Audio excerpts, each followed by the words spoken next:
তারেক রহমানের চরিত্র হননের অপচেষ্টা করা হচ্ছে। অভিযোগ বিএনপি মহাসচিবের। ঢাকার মিটফোর্ড এলাকায় ঘটে যাওয়া লালচাঁদ সোহাগ হত্যাকাণ্ড নিয়ে দেশের রাজনীতিতে নতুন করে আলোচনা তৈরি হয়েছে। আর এই ঘটনাকে ঘিরে বিএনপির মহাসচিব মির্জা ফখরুল ইসলাম আলমগীর জানিয়েছেন, এটি কেবল একটি খুনের ঘটনা নয়, এটি ব্যবহার করা হচ্ছে ভিন্ন উদ্দেশ্যে। তিনি অভিযোগ করে বলেন, এই ঘটনাকে ঘুরিয়ে পেঁচিয়ে এখন বিএনপি এবং তার শীর্ষ নেতা তারেক রহমানের চরিত্র হননের হাতিয়ার বানানো হচ্ছে। তিনি পরিষ্কার ভাষায় বলেছেন, এটি অন্যায় এবং উদ্দেশ্য প্রণোদিত।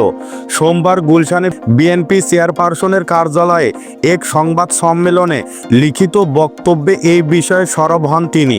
সংবাদ সম্মেলনে মির্জা ফখরুল বলেন, আমরা সোহাগ হত্যাকাণ্ডের তীব্র নিন্দা জানাই এবং এর সঙ্গে জড়িতদের দৃষ্টান্তমূলক শাস্তি চাই। তবে যাদের বিরুদ্ধে থানায় অভিযোগ দেওয়া হয়েছে তাদের বিরুদ্ধে দলের ভেতরে বিশৃঙ্খলা সৃষ্টি করার দায়ে ইতিমধ্যেই আজীবন বহিষ্কারের মতো কঠোর সাংগঠনিক ব্যবস্থা নেওয়া হয়েছে। তার ভাষায়, দল এমন দৃঢ় অবস্থানে থাকার পরও কিছু চিহ্নিত মহল পরিকল্পিতভাবে বিএনপি এবং তার নেতৃত্বকে অপমান করতে, চরিত্রে কালি লাগাতে মরিয়া হয়ে উঠেছে। এখানে থেমে থাকেননি তিনি। প্রশ্ন তুলে দেন, জাতীয় নির্বাচনকে ঘিরে কি বিশেষ কোনো মহল উদ্দেশ্য প্রণোদিতভাবে এই ঘটনাকে সামনে এনে পরিস্থিতি ঘোলাটে করতে চাইছে না?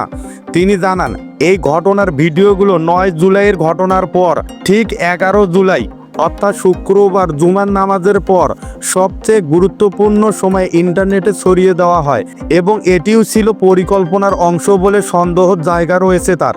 এ পুরো ঘটনার প্রকৃত কারণ খুঁজে বের করার জন্য বিএনপি নিজেদের পক্ষ থেকে একটি তদন্ত এবং তথ্য অনুসন্ধান কমিটি গঠন করেছে। মির্জা ফখরুলের ভাষায়, এই কমিটি আসল সত্য তুলে আনবে এবং জনসাধারণকে জানাবে।